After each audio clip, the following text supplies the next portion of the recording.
Good Monday morning. We're at 1 Samuel chapter 26. Let's step back so I don't cut my head off. And the Ziphites came unto Saul to Gibeah, saying, Doth not David hide himself in the hill of Hachilah, which is before Jeshimon? Then Saul arose and went down to the wilderness of Ziph, having 3,000 chosen men of Israel with him, to seek David in the wilderness of Ziph. And Saul pitched in the hill of Hachilah, which is before Jeshimon, and by the way. But David abode in the wilderness, and he saw that Saul came after him into the wilderness. David therefore sent out spies, and understood that Saul was come in very deed. And David arose and came to the place where Saul had pitched, and David beheld the place where Saul lay, and Abner the son of Ner, the captain of his host, and Saul lay in the trench, and the people pitched round about him. Then answered David and said unto Ahimelech the Hittite, and to Abishai the son of Zeruiah, brother to Joab, saying, Who will go down with me to Saul to the camp? And Abishai said, I will go down with you. So David and Abishai came to the people by night, and behold, Saul lay sleeping within the trench, and his spear stuck in the ground at his bolster. But Abner and the people lay round about him. Then said Abishai to David, God has delivered your enemy into your hand this day.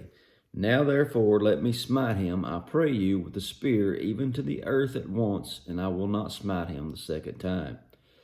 David said unto Abishai, Destroy him not, for who can stretch forth his hand against the Lord's anointed and be guiltless? David said furthermore, As the Lord lives, the Lord shall smite him, or his day shall come to die, or he shall descend into battle and perish. The Lord forbid that I should stretch forth my hand against the Lord's anointed, but I pray you, take thou now the spear that is at his bolster, and the cruse of water, and let us go.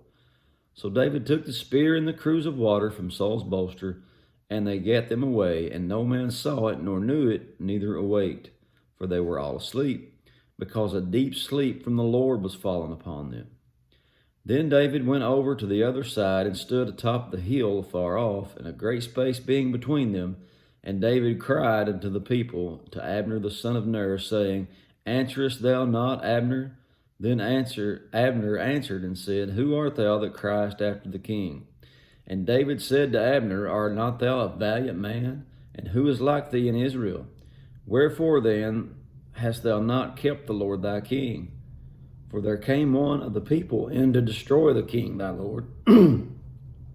This thing is not good that thou hast done. As the Lord lives, you are worthy to die, because you have not kept your master, the Lord's anointed. And now see where the king's spear is, and the cruse of water that was at his bolster. And Saul knew David's voice, and said, Is this thy voice, my son David? And David said, It is my voice, my lord, O king. And he said, Wherefore doth my lord thus pursue after his servant? For what have I done? What evil is in my hand? Now therefore I pray thee, let my lord the king hear the words of his servant. If the Lord has stirred thee up against me, let him accept an offering. But if they be the children of men, cursed be they before the Lord, for they have driven me out this day from abiding in the inheritance of the Lord, saying, Go serve other gods. Now therefore let not my blood fall to the earth before the face of the Lord, for the king of Israel is come out to seek a flea, as one does hunt a partridge in the mountains.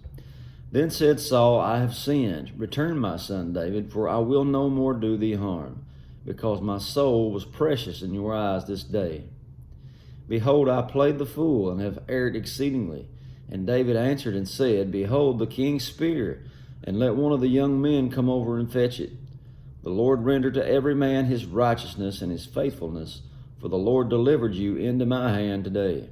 But I would not stretch forth my hand against the Lord's anointed.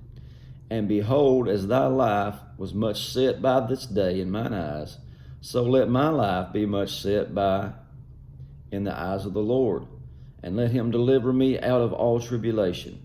Then Saul said to David, Blessed be thou, my son David. Thou shalt both do great things, and also shalt prevail. So David went on his way, and Saul returned to his place. That's it for 26. God bless you.